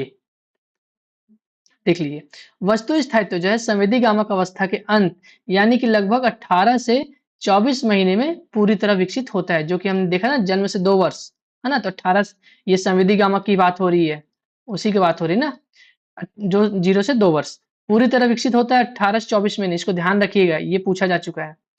6 महीने के बच्चे को लगता है कि जो आंखों के सामने नहीं है उसका अस्तित्व अब समाप्त हो गया है। ठीक है, चलिए आगे बढ़ते हैं। वाइगोत्स्की के अनुसार पाड़ यानी कि इसको एक और नाम है दोस्तों हिंदी में मचान, और ये बहुत सारे नाम है। तो आप, मेरा एडवाइस रहेगा कि आप इंग्लिश में इसका नाम देखें स्कैफ फोल्डिंग, कि स्कैफ फोल्डिंग का अर्थ क्या है। तो बच्चे को दी जाने वाली स्थायी सहायता, बच्चे के वर्तमान स्तर को देखते हुए दी जाने वाली अस्थायी सहायता जिसे बच्चे निपुण होने पर हटा लिया जाता है, या बच्चे को उत्तर रटने के लिए प्रेरित करना, या बच्चे को किसी प्रकार की सहायता देने से मना करना। तो पहले नकारात्मक उत्तर को हम हटाते हैं। तो देखिए रटना, रटना एनईपी 2020 और एनसीएफ 2005 के अनुसार ये नकारात्मक वर्ड है, तो इसको हम पहले हटा दिए। बच्चे को आप सहायता देने से मना नहीं कर सकते, ये भी नकारात्मक हो गया, हम इसको भी हटा देंगे। अब देखते हैं ऑप्शन ए ऑप्शन बी। तो देखिए पिछले प्रश्न में मैंने जो आपको बताया था जेडपीडी, है ना, यही है वो जोन ऑफ प्रॉक्सिमल डेवलपमेंट। दे कौन रहा था, सारे टर्म्स को याद रखिएगा, एम के ओ दे रहा था, ठीक है, मोर नॉलेजेबल अदर दे रहा था। तो इसमें कौन सा सहायता मिलेगा बच्चे को, तो अस्थायी सहायता। यदि कोई बच्चा जो है तैरना सीख रहा है तो आप उसको जो है ट्यूब है या जो भी बोलते हैं ना तैरने के लिए, तो आप उसका सहायता तब तक करिए जब तक बच्चे को आइडिया नहीं मिल रहा है कि कैसे तैरते हैं। आइडिया मिल गया, वो तैरना सीख गया, तो आप उससे ट्यूब को ले लीजिए। जो साइकिल का उदाहरण मैंने पिछले प्रश्न दिया था, आप उसको यहाँ भी देख सकते हैं, ठीक है। तो आपने बच्चे को अस्थायी सहायता दी, बच्चा तैरना सीख गया, साइकिल चलाना सीख गया, तो आप उसकी जो सहायता कर रहे हैं वो देना बंद कर देंगे। तो ये अस्थायी सहायता सहायता को ही स्कैफोल्डिंग कहा जाता है। ठीक है, चलिए आगे बढ़ते हैं। चलिए दोस्तों, अब यहाँ पे कुछ मनोवैज्ञानिक हैं और उनके जो सिद्धांत हैं उनके नामों को आपको मिलाना है। चलिए मैं आपको 2 सेकंड देता हूँ, या फिर क्योंकि आप ये रिकॉर्डेड वीडियो है तो आप वीडियो को पॉज कर लीजिएगा और इसकी जोड़ी मिला लीजिएगा। मैं जोड़ी मिला रहा हूँ। तो देखिए सबसे पहले हम आसान जो है, जो सभी को जानते हैं उससे मिलाते हैं। जीन पियाजे, सभी को जानते हैं भाई, जीन पियाजे जो है संज्ञानात्मक विकास सिद्धांत दिया था इन्होंने, ठीक है। लॉरेंस कोहलबर्ग, इन्होंने नैतिक विकास दिया था, ठीक है। एरिक एरिक्सन, मनोसामाजिक विकास इन्होंने दिया था। और सिगमंड फ्रायड जो है मनोलैंगिक विकास, ठीक है, मनोविश्लेषणात्मक चिंतन भी इन्होंने दिया था। अब चलिए देखते हैं, पहले का आंसर हो जाएगा सी, दूसरे का हो जाएगा ए, तीसरे का हो जाएगा डी, और चौथे का हो जाएगा बी। चलिए C A D B, C A D B, पहले ही प्रश्न हमको मिल गया, तो ये हमारा हो जाएगा ऑप्शन पहला जो है वो सही। ठीक है, चलिए अगला प्रश्न दोस्तों, एरिक्सन के अनुसार किशोरावस्था का मुख्य विकासात्मक कार्य क्या है। मतलब इनके अनुसार, मनोसामाजिक जो है उसके हिसाब से पूछ रहे हो कि इनके सिद्धांत के अनुसार जो किशोर होते हैं उनका मुख्य विकासात्मक कार्य क्या होता है। दूसरों के साथ अंतरंगता विकसित करना, ठीक है, इंटीमेसी, या स्वयं अपनी स्वयं की पहचान खोजना, या समाज के लिए कुछ नया निर्माण करना, या अपने जीवन पर संतोष व्यक्त करना। तो देखिए किशोर कभी भी संतोषी प्रवृत्ति के नहीं होते, या संतोषी होते हैं, ये दिवा स्वप्न में खोए रहते हैं, दिन में ही खुली आंखों से सपना देखते रहते हैं, ठीक है। तो संतोष वर्ड यहाँ दिख गया किशोरावस्था के लिए, तो ये तो ऐसे ही काट दीजिए आप, ठीक है। समाज के लिए कुछ नया निर्माण करना, देखिए ऐसे तो हम कॉमनतः अगर हम देखें समानतः तो हम इसको ले सकते हैं, लेकिन ये एरिक्सन के अनुसार पूछा है, इसलिए इस प्रश्न का उत्तर हो जाएगा ऑप्शन बी, अपने स्वयं की पहचान, आइडेंटिटी खोजने में लगे रहते हैं, है ना, यही इनका विकासात्मक मुख्य काम रहता है। देख लीजिए किशोरावस्था जो 12 से 18 वर्ष में जो व्यक्ति है अपना पहचान बनाम भ्रांति यानी कि आइडेंटिटी वर्सेस रोल कंफ्यूजन में रहता है, मतलब मेरा क्या है रोल, है ना, मेरा पहचान क्या है, इस चरणों से वो गुजरता है। ठीक है, चलिए आगे बढ़ते हैं। एक शिक्षक बच्चे को एक पहेली सुलझाने में मदद करता है, ठीक है। जब बच्चा अटकता है तो शिक्षक उसे संकेत देते हैं, यानी कि हिंट यानी कि क्लूज देते हैं। तो ये वाइगोत्स्की के किस सिद्धांत का अनुप्रयोग है। क्या अनुबंधन क्या है, अनुबंधन तो है, कंडीशनिंग तो आएगा ही नहीं, क्योंकि कंडीशनिंग किसका शब्द है दोस्तों, तो जो व्यवहारवादी थे ना ये उनका। और वाइगोत्स्की क्या है दोस्तों, तो ये संज्ञानवादी हैं। यहीं से ऐसे ही ना आप एलिमिनेट करना सीखिए, आपके लिए बहुत आसान हो जाएगा। सीडीपी बहुत आसान विषय है दोस्तों। स्कीमा, ये तो पियाजे के सिद्धांत का है भाई वर्ड, ठीक है। आत्मसातीकरण, ये भी पियाजे का है। देखिए मैंने सही उत्तर बताया ही नहीं, मैं केवल गलत प्रश्नों को बाहर निकाल रहा हूँ। आपके सामने में आंसर हमारा निकल गया, पाड़ यानी कि स्कैफोल्डिंग यानी कि मचान, है ना? बच्चे को आप जब अटकता है तो आप उसे हिंट देते हैं, थोड़ा-सा क्लू देते हैं। चलिए दोस्तों, अगला प्रश्न है, पूर्व संक्रियात्मक अवस्था के किस गुण के कारण एक बच्चा सोचता है कि एक लंबे पतले गिलास में चौड़े छोटे गिलास से ज्यादा पानी है, जबकि दोनों में मात्रा समान है। ये तो मैंने आप लोग बहुत अच्छे से समझा दिया कि यदि इसमें मान लीजिए 200 ml दूध आता हो, वही उदाहरण फिर से ले रहा हूँ, और एक गिलास है जो गंदा है हो गया, ये गिलास में रोज बच्चा दूध पीता है, उसकी मम्मी रोज इसी गिलास में दूध देती थी, लेकिन आज ना वो इसको धो नहीं पाई, ठीक है, वो गिलास गंदा था, तो एक दूसरे गिलास में वो दूध देती हैं जिसका क्वांटिटी मात्रा है 200 ml का। लेकिन बच्चा जो है ना इसमें दूध पीने से मना कर देता है कि नहीं, आप मुझे ना कम दूध आज दे रहे हो। क्यों? क्योंकि बच्चा जो है इसका जो आकार है, जो साइज़ है, इसमें अंतर नहीं कर पा रहा है। भले मात्रा सेम है, लेकिन अंतर नहीं कर पा रहा है। ठीक है? तो ये आ जाएगा केंद्रीकरण नहीं, जीववाद इसमें सजीव निर्जीव की बात ही नहीं है। वस्तु स्थायित्व इसमें तो कुछ छुपने-छुपाने की बात ही नहीं है, तो ये भी नहीं होगा। तो हमारा सही आंसर हो जाएगा संरक्षण। ठीक है? चलिए आगे बढ़ते हैं। यहाँ पे जो टाइपिंग एरर हुआ है दोस्तों, ये केंद्रीकरण नहीं है, ठीक है? ये आंसर गलत है, सही आंसर है हमारा संरक्षण, ठीक है? चलिए, यहाँ पे थोड़ा गलत टाइपिंग हो गया था। अगला प्रश्न दोस्तों, बाल्यावस्था में भाषा विकास मुख्य रूप से आत्म केंद्रित होता है, ठीक है? पियाजे के अनुसार, अब कारण पियाजे को दे दिया उसने कि पियाजे के अनुसार बच्चे दूसरों के दृष्टिकोण को समझने में सक्षम नहीं होते। तो बिल्कुल बात है भाई, सही बात है ये कि बाल्यावस्था में जो उनके बच्चों को जो बोलने का जो भाषा रहता है ना? वो खुद को बीच में रखते हैं ना, खुद को सेंटर में रखते हैं वो, तो आत्म केंद्रित रहता है, ये तो सही है। और ये कारण क्या है कि बच्चे जो हैं दूसरों का दृष्टिकोण मतलब उसका नज़रिया क्या है कहने का, कि भई आप जो है पढ़ाई करिए, आप ये काम करिए, तो वो उनके दृष्टिकोण को नहीं समझ पाती कि वो आपके भविष्य के लिए कह रहे हैं। उसको लोग गलत समझ लेते हैं। क्यों? क्योंकि वो समझने में सक्षम नहीं होते हैं। जैसे कि हम ही आप लोग, एक दूसरा उदाहरण देता हूँ कि जब हमारे माता-पिता हमको कहते थे कि ब तुम ये करो, तो हम उस समय उनको गलत मानते थे कि अरे यार! ये देखो फिर से हमको पढ़ने के लिए बैठा दिए, है ना? लेकिन हम उनके दृष्टिकोण को नहीं समझ पा रहे थे उस समय, कि उनका दृष्टिकोण था कि हम अगर पढ़ेंगे, तो हम कामयाब होंगे, है ना? तो इस प्रश्न का उत्तर हो जाएगा ए और आर दोनों सत्य हैं तथा आर जो है वो ए की सही व्याख्या करता है। ठीक है? फिर एक नया नाम आप लोग देख पा रहे होंगे, हेवी घर्ष का, ठीक है? देखिए, जो नए-नए नाम आ रहे हैं दोस्तों, ये पीवाईक्यूज़ हैं, जो कहीं न कहीं किसी न किसी टेट में, किसी न किसी टीचिंग एग्ज़ाम में पूछे गए हैं। डायरेक्ट मैंने वहाँ से उनके ना क्वेश्चन को यहाँ पे ले लिया है। तो इनके अनुसार विकासात्मक जो कार्य होते हैं, है ना? निम्नलिखित में से कौन-सा कार्य किशोरावस्था का नहीं है, यानी किशोर नहीं करते, है ना? ध्यान रखिएगा। अपने शरीर के परिवर्तनों को स्वीकार करना, भाई इनके पास ऑप्शन ही नहीं है, स्वीकार तो करते हैं, ठीक है? तो ये तो नहीं होगा आंसर। माता-पिता से भावनात्मक स्वतंत्रता प्राप्त करना, ये तो किशोर चाहते ही हैं, तो ये भी नहीं होगा। चलना और बोलना सीखना, चलिए इसको भी स्किप करते हैं तीसरे ऑप्शन को। किसी व्यवसाय की तैयारी करना, बिल्कुल सही बात है। जो बच्चे जो हैं पढ़ाई में तेज़ रहते हैं, किसी जॉब की तैयारी में जुट जाते हैं या फिर किसी व्यवसाय की तैयारी में लग जाते हैं, तो ये भी नहीं होगा क्योंकि पूछा है नहीं, और ये सारी चीज़ें तो करते हैं किशोर, तो ये पहला भी नहीं है, तीसरा चौथा भी नहीं है और दूसरा भी नहीं है। चलना और बोलना सीखना, भई ये तो कोई बता देगा, ये तो शैशवावस्था का लक्षण है ना, तो शैशवावस्था को किशोरावस्था में कैसे ला रहे हैं? इसलिए इस प्रश्न का उत्तर हो जाएगा ऑप्शन सी। चलिए दोस्तों, अगला प्रश्न है, एक 8 साल का बच्चा कहता है चोरी करना गलत है क्योंकि अगर आप पकड़े गए तो पुलिस आपको जेल में डाल देगी। यह कोहलबर्ग के नैतिक विकास के किस चरण को दर्शाता है? तो देखिए, अब मैं थोड़ा-सा फास्ट चलूँगा दोस्तों। अगर आपको एक्सप्लेनेशन डिटेल्स में चाहिए तो आप मुझे कमेंट बताइएगा, ताकि अगला वीडियो जो मैं बनाऊँगा उसमें एक्सप्लेनेशन ऐसे ही डिटेल में रखूँगा। जैसे कि अभी से पहले जो मैंने जितने प्रश्न किए काफ़ी डिटेल में मैंने एक्सप्लेन किया, लेकिन यहाँ से मैं थोड़ा फास्ट फॉरवर्ड करूँगा क्योंकि वीडियो बहुत लंबा हो गया है। ठीक है? तो देखिए, बच्चा चोरी को तब गलत कह रहा है कि अगर आप पकड़े गए तो आपको क्या हो सकती है? जेल हो सकती है। आपको क्या मिलेगा? दंड मिलेगा, है ना? अगर आपको दंड ना मिले तो बच्चा चोरी के लिए बोल देगा कि हाँ, आप चोरी करो। लेकिन बच्चा दंड के डर से बात कर रहा है ना, इसलिए इस प्रश्न का उत्तर हो जाएगा दंड और आज्ञा पालन उन्मुखता। अगला प्रश्न दोस्तों, बच्चे द्वारा अपने लिए अपने लिए गए अनुभवों को अपने मौजूदा ज्ञान यानी कि जो ढांचा है, जो स्कीमा है ना? ये पियाजे के कॉन्सेप्ट का वर्ड है ना? पियाजे। पियाजे में शामिल करने की प्रक्रिया को पियाजे ने क्या नाम दिया है? समायोजन, आत्मसातीकरण, संतुलन या संगठन? तो देखिए यहाँ पे हम थोड़े इसको समझ लेते हैं क्योंकि ये काफी डीप जानने वाली बात है क्योंकि प्रश्न यहाँ से बहुत आते हैं।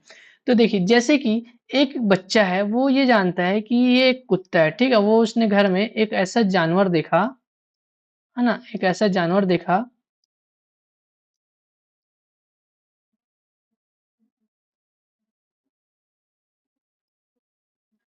है ना? ये कुत्ता है, ठीक है? तो एक जानवर जीव देखा, एक ऐसा जानवर देखा घर में जो कि काले रंग का था, ठीक है? उसने अपनी माँ से पूछा, माँ थी घर में, पूछा माँ ये क्या है? तो मम्मी कहती है कि देखो इसके 4 पैर हैं, है ना? एक पूँछ है, काला रंग का है तो ये ना कुत्ता है, ठीक है? तो बच्चे को क्या हुआ एक जानकारी मिल गया, एक है ना? तो ये इसके स्कीमा में उसने फिट कर लिया कि ठीक है, 4 पैर हैं, एक पूँछ है, काला रंग है तो ये कुत्ता है, ठीक? अब वो अपने पिता के साथ जाता है बाज़ार, वहाँ भी वो ऐसा ही एक जीव देखता है, ठीक है? और वहाँ पे वो सफ़ेद रंग का रहता है लेकिन। अब वो पूछता है पापा से पापा ये क्या है? तो पापा कहते हैं कि बेटा ये कुत्ता है। तो यहाँ पे है ना बच्चा क्या करेगा?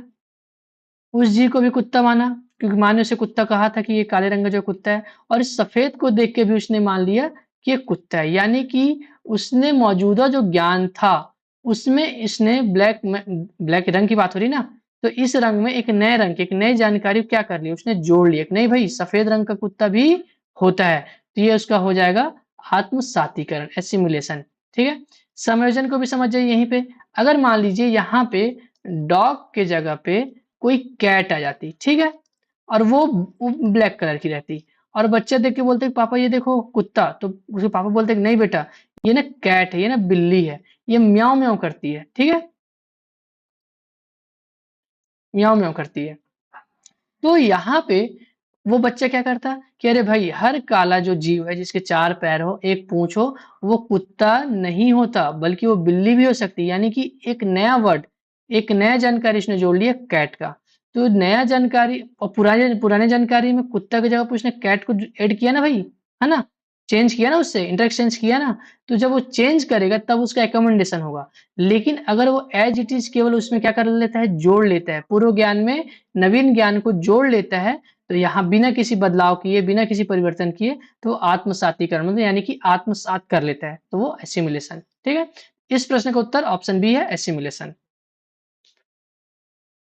ये देखिए मौजूदा स्कीमा स्कीमा यानी होता है दोस्तों जानकारी ठीक है एक मतलब पैकेट ज्ञान का एक पैकेट है ना तो उस पैकेट में ज्यों को त्यों एक नया ज्ञान को उसने जोड़ लिए बिना कुछ भी बदलाव किए बिना कुछ भी बदले तो आत्मसातीकरण। लेकिन अगर उसमें वो बदलाव कर देता तो वो समायोजन हो जाता ठीक है समायोजन जिसको हम एकोमोडेशन के नाम से जानते हैं।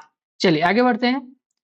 जब बच्चा नई जानकारी के आधार पर अपने पुराने ज्ञान है ना यानी कि स्कीमा में बदलाव करता है तो उसे क्या कहते हैं? जो मैंने अभी बोला कि भाई वो घर में डॉग देख के गया और वैसा ही उसने वहां पे कैट को देखा और इसको भी उसने क्या मान लिया कि ये तो डॉग है ठीक है। लेकिन जब उसके पिता ने कहा कि नहीं बेटा ये डॉग नहीं है ये तो कैट है तो उसने जो पूर्व ज्ञान था डॉग वाला है ना इसमें उसने कैट को क्या कर लिया ऐड कर लिए। लेकिन एक चीज बदलाव करते हुए क्या बदलाव किया उसने कि हर काला जीव जिसके 4 पैर हो और पूंछ हो वो कुत्ता ही नहीं होता बल्कि वो बिल्ली भी हो सकती है कैट भी हो सकती है। यानी कि मौजूदा ज्ञान में जो पूर्व ज्ञान था उसमें नवीन ज्ञान को जोड़ा बदलाव करते हुए तो ये इसका यहाँ पे हो जाएगा एकोमोडेशन यानी कि समायोजन। ठीक है चलिए दोस्तों आगे बढ़ते हैं। ले वाइगोत्स्की के अनुसार बच्चे स्वयं से बात करते हैं यानी उनका जो प्राइवेट स्पीच जो होता है जो उनके व्यवहार को दिशा देता है। ठीक है कारण दिया उन्होंने कि निजी वाक्य यानी जो प्राइवेट स्पीच होता है बच्चों का वो बच्चों को अपने कार्यों की योजना बनाने और उन्हें नियंत्रित करने में मदद करता है। तो देखिए कथन बिल्कुल सत्य है और इनका जो कारण दिया गया है वो भी बिल्कुल सत्य है इसलिए इस प्रश्न का उत्तर हो जाएगा ए और आर दोनों सत्य हैं तथा आर जो है वो ए की सही व्याख्या करता है। ठीक है चलिए आगे बढ़ते हैं। चलिए अब इसमें दोस्तों इस प्रश्न में हमको देखना है कौन सा जोड़ा गलत है। तो देखिए पियाजे संज्ञानात्मक विकास ये सही नहीं है की बात कर रहे हैं ना पियाजे संज्ञानात्मक विकास ये तो सही हो जाएगा। ठीक है वाइगोत्स्की सामाजिक सांस्कृतिक सिद्धांत ये भी सही हो जाएगा। चॉम्स्की भाषा अर्जन उपकरण एलईडी लैंग्वेज एक्विजिशन डिवाइस मैं बहुत जल्द आप लोगों के लिए इंग्लिश पेडागोजी का भी क्लास शुरू करने वाला हूँ। अगर ये वीडियो पसंद आ रहा है दोस्तों तो प्लीज़ लाइक करें और कमेंट करके हमें बताइए। आप लोग कमेंट नहीं करते हैं दोस्तों, प्लीज़ कमेंट करिए और चैनल को सब्सक्राइब करिए। और जो ज़रूरतमंद हैं उनको हमारे इस वीडियो को अधिक से अधिक शेयर करिए, क्योंकि हम शिक्षक भर्ती के कंप्लीट जो बैच है हम फ्री करा रहे हैं। ठीक है? तो ये भी सत्य है, तो ये भी हमारा आंसर नहीं होगा। अब लास्ट में बचा हमारा स्किनर, क्योंकि स्किनर ने नैतिक विकास नहीं दिया था। नैतिक विकास किसका है दोस्तों? तो कोहलबर्ग का है। ठीक है, कोहलबर्ग का है, इसलिए हमारा आंसर जो है वो स्किनर हो जाएगा। चलिए, देखिए, बीएफ स्किनर ने क्रिया प्रसूत अनुबंधन यानी कि ऑपरेंट कंडीशनिंग का सिद्धांत दिया था, जबकि नैतिक विकास के मुख्य रूप से पियाजे और कोहलबर्ग जुड़े हुए। ठीक है, चलिए आगे बढ़ते हैं। एक बच्चा कुत्ते को देखकर कुत्ता कहता है, बाद में वह एक भेड़ को देखकर भी कुत्ता कहता है, क्योंकि उसके भी 4 पैर और बाल हैं। तो यह पियाजे के अनुसार किसका उदाहरण है? क्या यह संयोजन है? नहीं, क्योंकि उसने बदलाव किया ही नहीं। क्या संरक्षण है? तो साइज की बात करते हैं, तो हो ही नहीं सकता। विकेंद्रीकरण, ये तो केवल कई सारे उसके गुणों को देखने की बात करते हैं, तो विकेंद्रीकरण भी नहीं होगा। अब 2 में समझिए, अब यहाँ पे वो बदलाव नहीं कर रहे, तो ये भी नहीं होगा। उसने आत्मसात कर लिया ना कि 4 पैर हैं और बाल हैं, तो ये भी कुत्ता ही है, बिना पूर्व ज्ञान में बदलाव किए। तो इसका आंसर हो जाएगा ऑप्शन बी, एसिमिलेशन। अगला दोस्तों, एरिक्सन के सिद्धांत के अनुसार एक 3 साल का बच्चा जो खुद से कपड़े पहनने और खाना खाने की जिद करता है, उम्र को ध्यान रखिएगा 3 साल, तो वह किस मनोसामाजिक चुनौती का सामना कर रहा है? विश्वास बनाम अविश्वास, स्वायत्तता बनाम शर्म और संदेह, पहल बनाम दोष, या पहचान बनाम भ्रांति। भाई पहचान बनाम भ्रांति तो हम जानते हैं ये हमारा किशोरावस्था का है। ठीक है, तो इस प्रश्न का उत्तर हो जाएगा स्वायत्तता, फ्रीडम, है ना? स्वायत्तता बनाम शर्म और संदेह की अवस्था में हो, जिसमें आप देखेंगे कि 1.5 वर्ष से लेकर 3 वर्ष की आयु में जो बच्चा है आत्मनिर्भर यानी कि स्वायत्त होना चाहता है, यदि उसे रोका जाए तो उसमें शर्म और संदेह पैदा होता है। ठीक है, चलिए, रॉस के अनुसार बाल्यावस्था की अवधि क्या मानी गई है? तो देखिए, ऐसे सामान्यतः हमको पता है 6 वर्ष से लेके 12 वर्ष तक जो है बाल्यावस्था की अवधि होती है, लेकिन अगर रॉस के अनुसार पूछा है तो 7 से 12 वर्ष, जिसको वो लेटर चाइल्डहुड के नाम से भी कहते हैं। ठीक है, तो ये हो जाएगा हमारे प्रश्न का उत्तर ऑप्शन सी। मनोवैज्ञानिक रॉस ने उत्तर बाल्यावस्था को 7 से 12 वर्ष के बीच माना है। अगला प्रश्न दोस्तों, कथन है कि किशोरावस्था में बच्चे जो हैं अक्सर पीढ़ी अंतराल का अनुभव करते हैं। बिल्कुल सही बात है। आप खुद सोचिए, आपके माता-पिता के विचार और आपके विचार कितने अलग-अलग हैं, है ना? किशोरों के मूल्य, विचार और स्वतंत्रता की चाह माता-पिता के पारंपरिक दृष्टिकोण से टकराते हैं। ये भी सत्य है। तो इस प्रश्न का उत्तर हो जाएगा कि ए और आर दोनों सत्य हैं, तथा जो आर है वो ए की सही व्याख्या करता है। अगला प्रश्न दोस्तों, पियाजे की वह कौन-सी अवस्था है जिसमें बच्चा यह समझने लगता है कि किसी वस्तु की मात्रा वही रहती है, भले ही उसका आकार जो है बदल दिया जाए। अब वो समझने लगा है कि आप चाहे उसको लंबे गिलास में दो, चाहे आप छोटे गिलास में दो। क्वांटिटी अगर 200 ml का है या कोई सा भी फॉर एग्जांपल 100 ml का है, मतलब सेम होना चाहिए दोनों का क्वांटिटी, ठीक है? अगर सेम क्वांटिटी दोनों का है, तो दोनों में अब वो समझ जाता है कि भाई ना ये छोटा है, ना ये बड़ा है, क्योंकि दोनों में जो है सेम आता है। अगर हम बात करें कि 1 किलो रुई, ठीक है? और 1 किलो लोहा। अब वो दोनों को समझ गया है कि दोनों के दोनों बराबर हैं, दोनों में ना कोई हल्का है ना कोई भारी है, क्योंकि इसका भी वजन 1 किलो, इसका वजन भी 1 किलो है। तो ये किस अवस्था की बात करता है? तो ये बात होती है दोस्तों मूर्त संक्रियात्मक, ठीक है? क्योंकि अब बच्चा इनमें अंतर करना सीख चुका है। चलिए, अगला प्रश्न है, वाइगोत्स्की के अनुसार अधिगम क्या है? अधिगम एक क्या है? व्यक्तिगत गतिविधि है। भाई व्यक्तिगत को तो पियाजे बोलते हैं कि बच्चे जो हैं अपने ज्ञान का निर्माण स्वयं करते हैं, अनुसंधान करता बच्चे स्वयं होते हैं। बच्चों को वैज्ञानिक किसने कहा? तो पियाजे ने कहा, है ना? ये तो पियाजे का बात है। बात यहाँ पे वाइगोत्स्की की हो रही है। निष्क्रिय गतिविधि, निष्क्रिय अधिगम कभी होता ही नहीं है, तो ये हो ही नहीं सकता। अनुबंधनी प्रक्रिया, भाई वाइगोत्स्की तो संज्ञानवादी थे, कई बार तो बता दिया मैं। अब समझिए कैसे एलिमिनेट करते हैं। संज्ञानवादी थे, और ये अनुबंधन किसका शब्द है? व्यवहारवादियों का शब्द है, तो ये भी नहीं होगा। अब बचा ऑप्शन सी, सामाजिक गतिविधि। ये कहते हैं कि बच्चा समाज में रहता है, परिवेश में रहता है, तो वहां से संस्कृति से वो सीखता है। अगला दोस्तों, सिगमंड फ्राइड के अनुसार व्यक्तित्व के 3 घटक कौन से हैं? तो देखिए, व्यक्तित्व जो पर्सनैलिटी होता है उसमें हम देखते हैं इदम, अहम और पराहम, यही एक व्यक्ति के 3 घटक हमें देखने को मिलते हैं। चलिए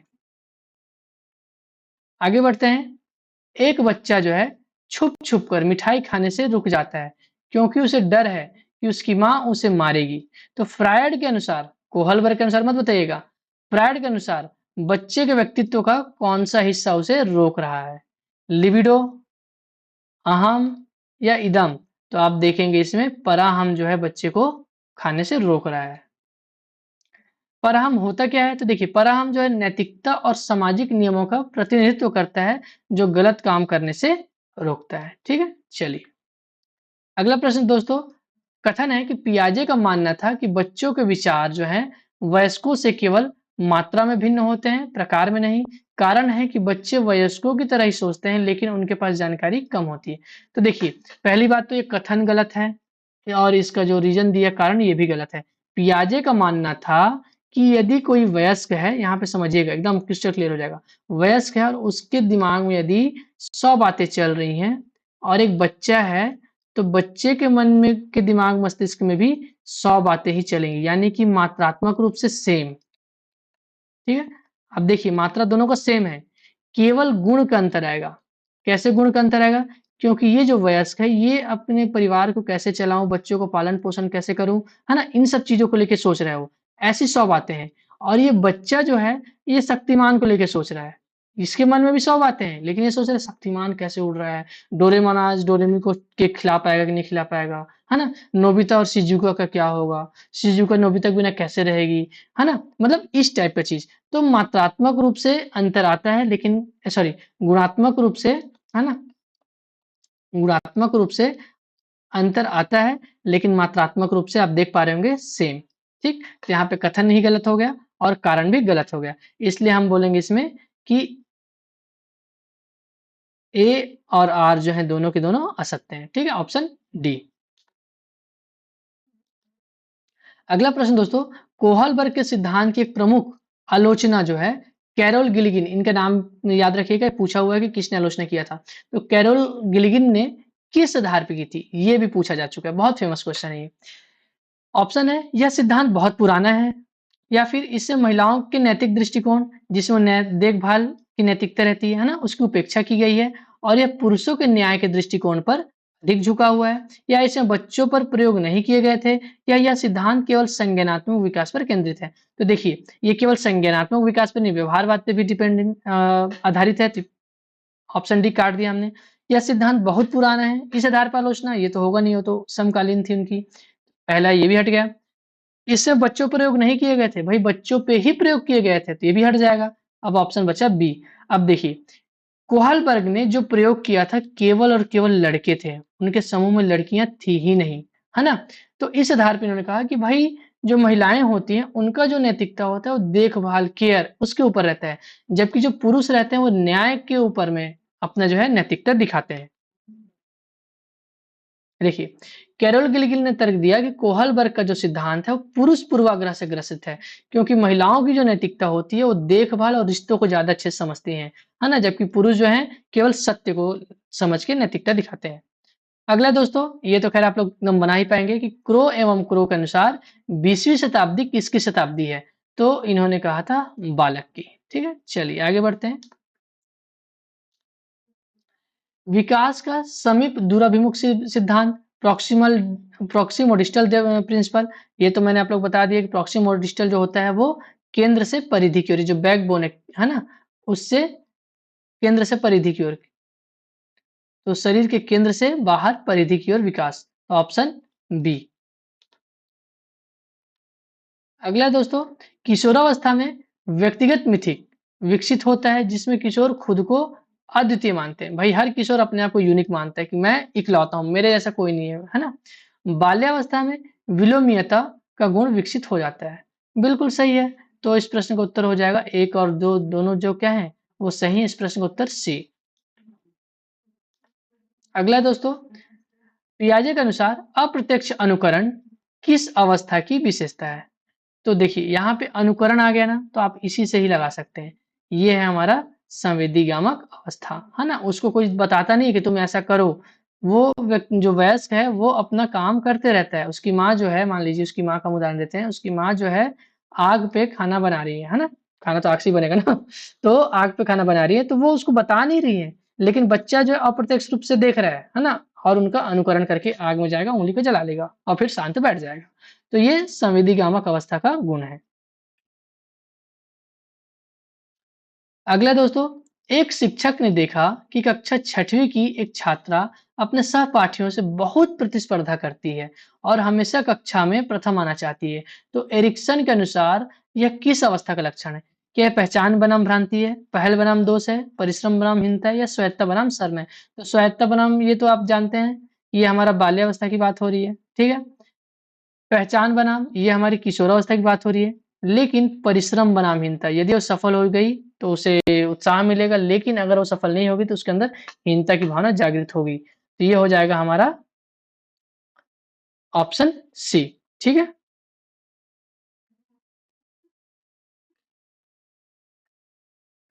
अगला प्रश्न दोस्तों, वाइगोत्स्की के अनुसार भाषा संज्ञानात्मक विकास का एक उत्पोत्पाद यानी कि बाई प्रोडक्ट है ना? भाषा संज्ञानात्मक विकास से ही जन्म लिया है। कारण है कि पियाजे मानते थे कि भाषा संज्ञानात्मक विकास का सबसे महत्वपूर्ण उपकरण है। अब आप ध्यान से देख पा रहे होंगे कि ये दोनों उल्टे लिखे हुए हैं। पियाजे मानते थे कि भाषा जो है वो संज्ञानात्मक विकास का उत्पाद है, यानी कि संज्ञानात्मक विकास हो गया तो उसका उत्पाद क्या निकला? भाषा निकला। लेकिन वाइगोत्स्की बोलते थे कि अगर बच्चे को भाषा आई, है ना? तो भाषा के वजह से वो जो है संज्ञानात्मक विकास को मतलब वो कर पाएगा। इसलिए उसको महत्वपूर्ण उपकरण मानते थे, किसको? भाषा को। तो इसलिए कथन भी गलत हो जाएगा और कारण भी गलत हो जाएगा। तो हम इसमें बोल देंगे कि ए और आर जो हैं दोनों असत्य हैं। अगला प्रश्न दोस्तों, बच्चे का पहला शब्द जो अक्सर एक पूरे वाक्य का अर्थ रखता है, जैसे पानी का अर्थ तो मुझे पानी चाहिए। जैसे कि आप लोग देखे होंगे छोटे बच्चे जो हैं मम बोलते हैं। मम मतलब क्या होता है? पानी, है ना? मेरे घर छोटे बच्चे जो हैं मैंने उनको बचपन देखा है काफ़ी करीब से, तो मम बोलते थे। मम मतलब उन जब भी मम बोलेंगे मम्मी मम मम मतलब कि मुझे पानी चाहिए, यानी कि एक वर्ड से ही पूरा अर्थ जो है घर वाले समझ जाते थे कि बच्चे को अभी पानी पीना है, ठीक है? तो इसको क्या कहते हैं? इसको टेलीग्राफिक स्पीच कहते हैं, बैबलिंग कहते हैं, हेलोफ्रेस्टिक स्पीच कहते हैं या सिंटैक्स कहते हैं? तो देखिए इस प्रश्न का उत्तर हो जाएगा होलोफ्रेस्टिक स्पीच, ठीक है? चलिए आगे बढ़ते हैं दोस्तों। अगला प्रश्न है हमारा, पियाजे की कौन-सी अवस्था जो है निगमनात्मक तर्क से संबंधित है, जबकि कौन-सी अवस्था आगमनात्मक तर्क से संबंधित है? अब आप निगमनात्मक से समझ पाए होंगे कि बच्चे जो हैं पहले नियम, ठीक है? उसके बाद कहाँ जाएँगे? उदाहरण की ओर जाएँगे, है ना? यानी कि वो कौन सा चिंतन कर रहे हैं? अप्रत्यक्ष से अप्रत्यक्ष से प्रत्यक्ष की ओर, ऐसा भी बोल सकते हैं, ठीक है? और जो है आगमनात्मक, ये इसमें बच्चा पहले उदाहरण देगा, फिर नियम स्थापित करेगा, ठीक है? तो चलिए, मूर्त संक्रियात्मक जिसमें आगमनात्मक तर्कना होती है, ये तो बिल्कुल सही है, पहला ऑप्शन ही मिल गया हमको। औपचारिक संक्रियात्मक जिसमें निगमनात्मक यानी कि पहले नियम बनाता है फिर उदाहरण यानी कि अमूर्त चिंतन करता है, ठीक है? तो इस प्रश्न का उत्तर हमारा पहला ही ऑप्शन मिल गया, ऑप्शन ए। दोस्तों, 2 प्रश्न मैं आप लोगों को छोड़ के लिए जा रहा हूँ, आप लोग इसको कमेंट में बताइएगा क्या होगा इसका आंसर? फ्रायड के मनोलैंगिक विकास की वह कौन-सी अवस्था है जिसमें ओडिपस कॉम्प्लेक्स और इलेक्ट्रा कॉम्प्लेक्स विकसित होते हैं? मौखिक अवस्था, गुदा अवस्था, लैंगिक अवस्था या सुप्तावस्था? एक ये प्रश्न और एक है ये 99 वाइगोत्स्की के सिद्धांत के अनुसार बच्चों को सीखने में सबसे महत्वपूर्ण भूमिका किसकी होती है? आनुवंशिकता, जैव परिपक्वता, सामाजिक अंतःक्रिया या पुनर्बलन? ठीक है? चलिए, ये आप दोनों प्रश्न का उत्तर मुझे कमेंट में देंगे और ये रहा हमारे आज के सेशन का आखिरी प्रश्न, ठीक है? हर लॉक के अनुसार विकास की प्रक्रिया में विकास का सही अर्थ क्या है? विकास का अर्थ केवल आकार में वृद्धि है? भाई ये तो अभिवृद्धि की बात कर रहे हैं, है ना? ये तो अभिवृद्धि है जो केवल आकार की बात करता है और यहाँ विकास की बात हो रही है, तो ये तो गलत हो गया। विकास परिपक्वता और अनुभव के परिणाम स्वरूप होने वाले क्रम से और प्रगतिशील परिवर्तनों की श्रृंखला है। चलिए इसको अभी थोड़ा-सा स्किप करते हैं, ठीक है? अगला देखते हैं। विकास एक निश्चित आयु के बाद रुक जाती है। अरे भाई हमने देखा कि भाई ये तो हमारे जन्म से लेके जब तक हमारी मृत्यु ना हो तब तक हमारा विकास जो है होते रहता है। तो ये तो रुकने की बात कह रहे हैं, तो ये भी नहीं होगा। विकास को मापा जा सकता है, लेकिन महसूस नहीं किया जा सकता। मान लीजिए कोई आपका दोस्त गया है अमेरिका, ठीक है? कुछ पढ़ने के लिए कोई कोर्स, वहाँ से वो 2 साल बाद आ रहा है। तो क्या आप उसको देख के बता देंगे कि उसका विकास कितना हुआ है? वो कितना अंग्रेज़ी सीखा है या कितना उस विषय को सीखा है या जो जो पर्टिकुलर वो सीखने जो भी चीज़ गया था, वो कितना सीख के आया उसे आप देख के जान सकते हैं? क्या आप माप सकते हैं? 1 किलो सीखा है कि 1 किलोमीटर सीखा है कि 1 इंच सीखा है कि 1 फीट सीखा है? नहीं माप पाएँगे आप। यानी कि विकास को हम माप नहीं सकते। हम विकास को क्या करेंगे? महसूस कर सकते हैं। जब आप उससे बात करेंगे, तो आपको उससे महसूस हो जाएगा कि उसने कितना विकास किया है। ठीक है? चलिए दोस्तों, ये था हमारा आज के सेशन का लास्ट क्वेश्चन। अगर वीडियो पसंद आई हो तो वीडियो को लाइक करें, कमेंट करें और शेयर करें और चैनल को सब्सक्राइब करना मत भूलें दोस्तों, क्योंकि मैंने अभी डिटेल्स देखा तो लगभग 53% ऐसे लोग हैं जो वीडियो तो देखते हैं लेकिन सब्सक्राइब नहीं करते। केवल 47% लोग ही हैं जो सब्सक्राइब किए हुए हैं। तो प्लीज़ दोस्तों, अगर आपको इस वीडियो से थोड़ा-सा भी लाभ अगर मिल रहा है, तो वीडियो को लाइक करें, कमेंट करें और चैनल को सब्सक्राइब ज़रूर करें। थैंक यू दोस्तों, मिलते हैं अगले वीडियो में एक नए कॉन्सेप्ट के साथ। Thank you. जय हिंद।